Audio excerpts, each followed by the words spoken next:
Truce everyone, it's Abigail. Do you know that almost all cherry blossoms in Japan are clones? But that these clones are dying? But what if I told you that it might be a good thing? So, I made another video about the cherry blossom forecast, but in this video, I want to give you some information that might help you enjoy cherry blossom season even more. To start, the most popular cherry blossom tree in Japan is called the Some Yoshino, and it makes up about 80 to 90% of the cherry blossom trees in Japan. But before we get too much into that, what exactly are cherry blossoms and why are they so beloved in Japan? If someone says Sakura, pretty much everyone thinks about Japan. So if we go way back into Japanese folklore, Sakura in part start with Kono Hana Sakuya Hime. She is the goddess of Mount Fuji, of blossoms, and she's also just a symbol for Japanese life, because Japanese life and blossoms are connected. We'll get into that. According to the Nihon Shoki, which is a giant book of Japanese folklore, Sakuya Hime one day met Ninigi on the beach, and they fell in love immediately. Ninigi is said to be the great-grandfather of the first emperor of Japan. And Ninigi was totally taken with Sakuya Hime. So he goes to her father, and he's like, "Hello, I love your daughter, can I have her hand in marriage?" And her father was like, "No, but you can have my eldest daughter's hand in marriage." But Ninigi only has one thing on his mind, and it's not this other daughter. He begs, and the father agrees. "You can have my daughter, Sakuya Hime." So the two get married, and they go on to be the direct ancestors of Japanese emperors, and hence the people of Japan. But the eldest daughter was actually the rock princess. And since Sakuya Hime is the blossom princess, and she would go on to be the person to create the people, human lives are said to be fleeting, just like blossoms. So you can blame them for our short lifespan, I guess. But back to documented history. By the 8th or 9th century, Sakura had become pretty popular in Japan, but mainly with aristocrats. Emperors established Sakura viewing rituals around the time, and they would actually go on to be what we know of as Hanami today, looking at the cherry blossoms. However, back then it was basically the aristocrats just sitting under the blossoms and writing haikus about their beauty and drinking bougie wine. I don't know, whatever they did back then. But around the 19th century, guess who?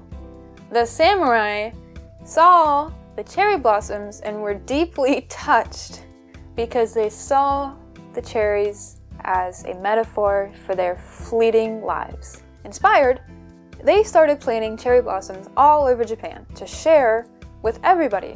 And in fact, warlords, literally including Hideyoshi Toyotomi, would have hanami parties with like hundreds or thousands of people just having parties, like just come hang out and like let's, sit under the cherry blossoms. And yeah, I'm a warlord, but don't be scared, like kanpai. But if you go back and read old Japanese poetry, the word for flower, as used from traditional Chinese, was also used to refer to plum blossoms or ume blossoms. But because of this popularity with cherry blossoms, they would beat out plum blossoms, and the word for flower in Japanese now also means cherry blossom.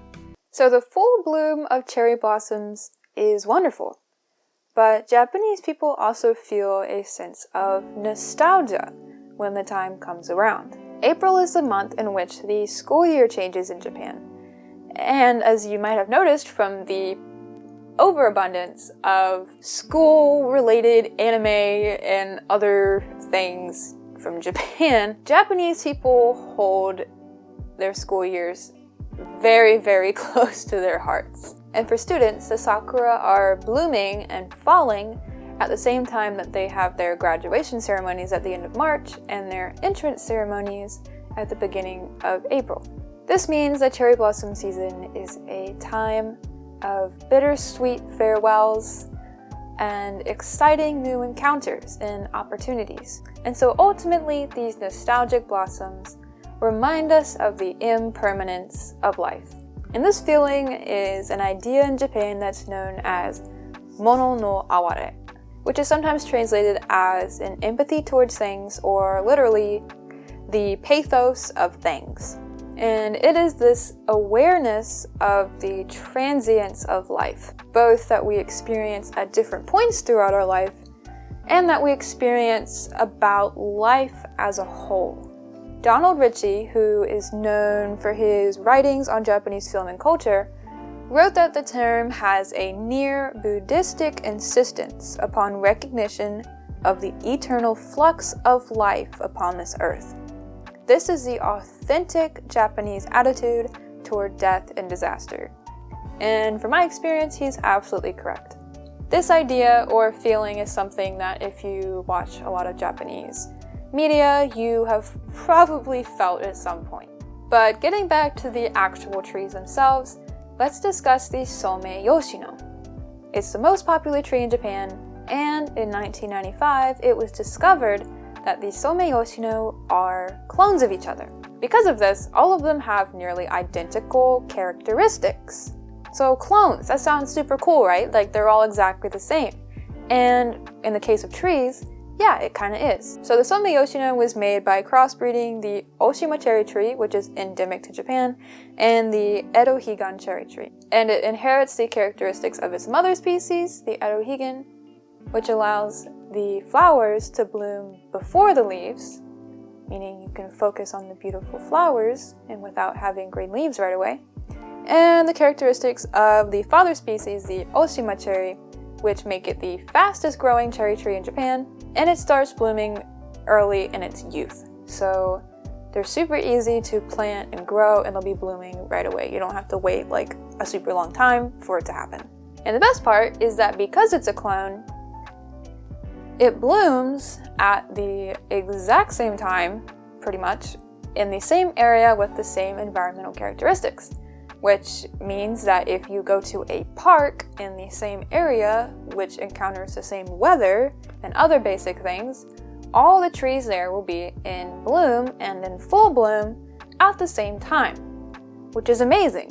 Obviously, once this was created, it was recognized as having a whole lot of potential and gradually spread after the Meiji era, and by the end of World War II had become the most popular cherry tree in Japan. However, there's always a however. There is a problem. Because the trees are clones, they cannot easily adapt to problems like a disease. And of course, it was inevitable. There's now a disease known as Tengu-Su disease, which it can't deal with.